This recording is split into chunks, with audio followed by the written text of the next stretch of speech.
Ceramics is an ancient technology. Every culture uses clay, but no one knows how we really got started with it. I like the story that one of my college professors told us as a possibility. Early man was gathering food by the water one day and needed to carry more than their hands would allow. They scooped up some mud and, using their hands, flattened it out into a dish to carry the food in. Later, when the dish was no longer needed, it was tossed down by the fire. Rather than burn up, the vessel became harder, tougher. From there, we experimented until coming up with the process for ceramics that we use today, which is not much different.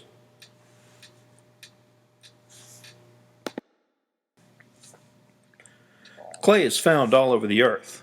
Its general composition of aluminum, silicon, and water varies with the location in which it's found. The purest clay, with the least impurities, we call porcelain or kaolin.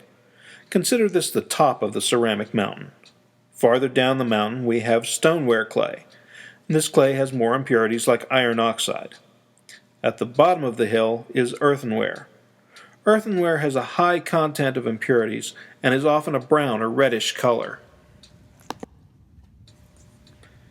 Clay is formed into objects and vessels by various methods.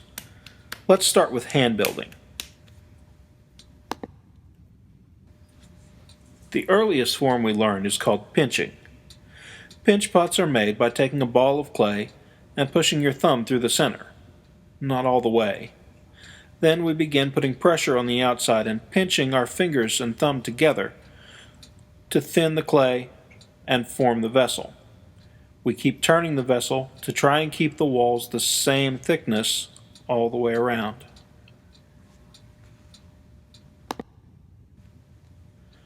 This is a pretty quick way to make a vessel.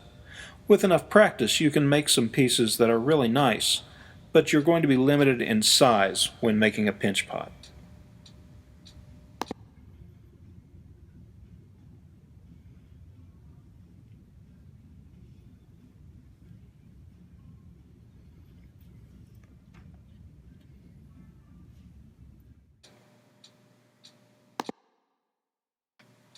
The next method of hand building is called coil building.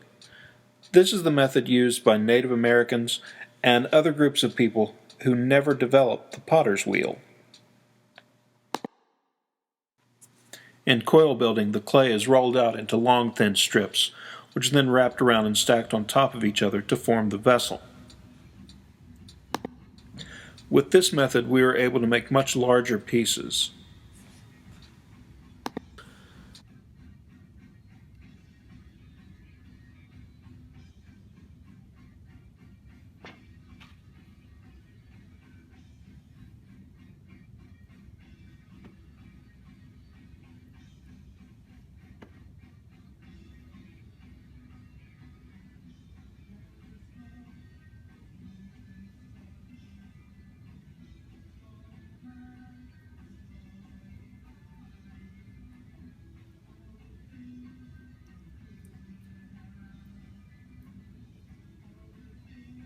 Our last hand building method is called slab building.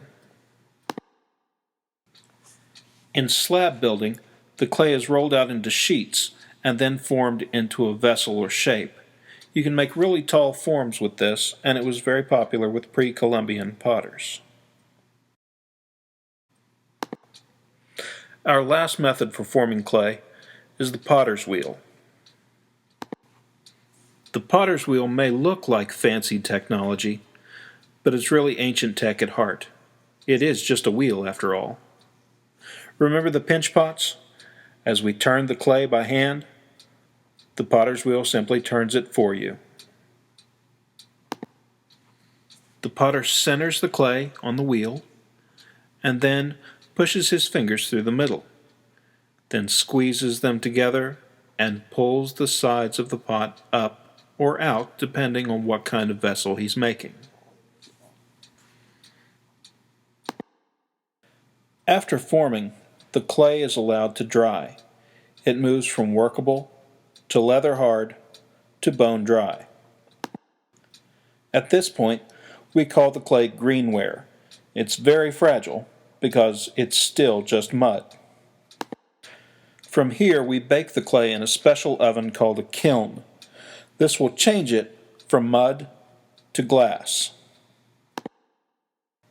Generally speaking, the more impurities the clay has, the lower the temperature needed in the kiln. Earthenware fires at 1850 degrees. For stoneware and porcelain, you need temperatures of 2300 degrees or more. We use ceramics every day. From your coffee mug to the tile on your walls and floors, as a conductor in electronics, or as a ceramic insert in a bulletproof vest for a policeman or a serviceman. In an age of computers and smartphones and even space travel, we are still surrounded by an ancient technology.